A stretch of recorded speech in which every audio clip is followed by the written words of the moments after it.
अनु जी पंजाब से। गुरुदेव आपके चरणों में कोटि कोटि प्रणाम। गुरुदेव, क्या पति की कमाई हुई धनराशि को उनसे पूछे या बताए बिना श्री जी की आज्ञा समझकर किसी जरूरतमंद या संत सेवा में देना गलत? हाँ, नहीं करना चाहिए। दोनों की सहमति होनी चाहिए। पति की कमाई हो या आपकी भी कमाई हो, जैसे मान लो आप भी नौकरी कर रहे हो, तो माताएं बहनें भी नौकरी करती हैं, तो आपने दोनों ने हाथ मिलाया है ना। पाणी ग्रहण का मतलब क्या होता है? देखो, अगर ठीक से चलोगे तो तुम्हारा ये भी जीवन मंगलमय होगा और परिणाम भी मंगलमय होगा।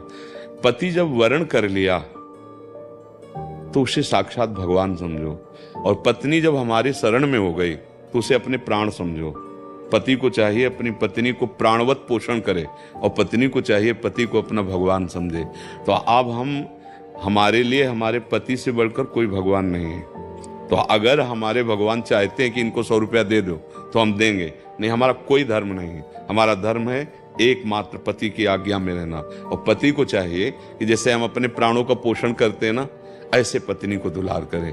पर अब आजकल जो है इन सब बातों को कोई न सुन रहा है न समझ रहा है, और अपने पति को, आपका एक ही धर्म एक व्रत नेमा, काय वचन मन पति पद प्रेमा। देखो, जब हम मंदिर में भगवान की भावना करते हैं, हम छवि में भगवान की भावना करते हैं, तो अगर हम अपने पति में भगवान की भावना कर ले तो हमें किसको दान देना है?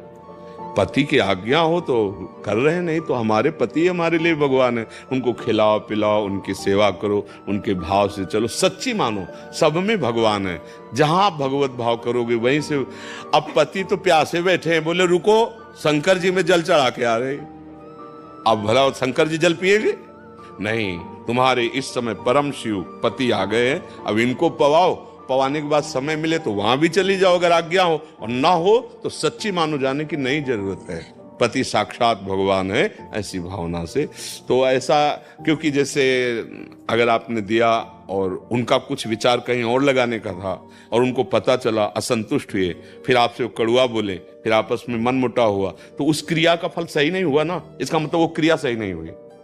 क्रिया का फल जो आनंद वर्धन करने वाला हो वो उसी को सही माना जाता है। तो इसलिए हमारी बात तो यही है कि दोनों एक दूसरे की सहमति से ही धर्म कार्य या और कोई भी कार्य, दोनों एक दूसरे की सहमति से करें। ज्योति कृष्णा जी हरिद्वार से। महाराज जी प्रणाम।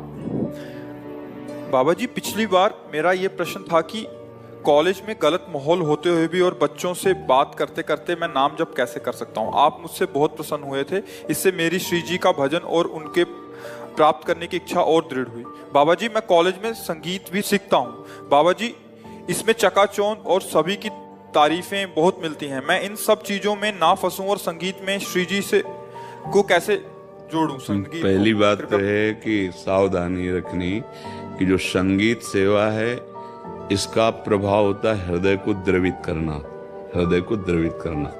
इसमें बहुत सावधानी से शब्द सुनना। काम को बहुत बड़ा अवसर मिलता है,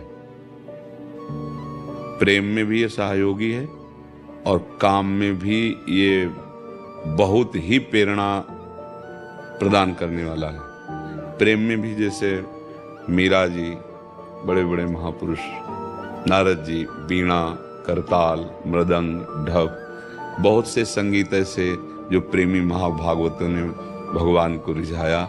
ये आनंद वर्धन करने वाला होता है संगीत। लेकिन जब हमारी स्थिति विषयों की तरफ होती है तो ये विषय आनंद का वर्धन करता है। इससे विषय भोग की प्रवृत्ति बढ़ती है, विषय भोग का आकर्षण होता है, और वो विषय आप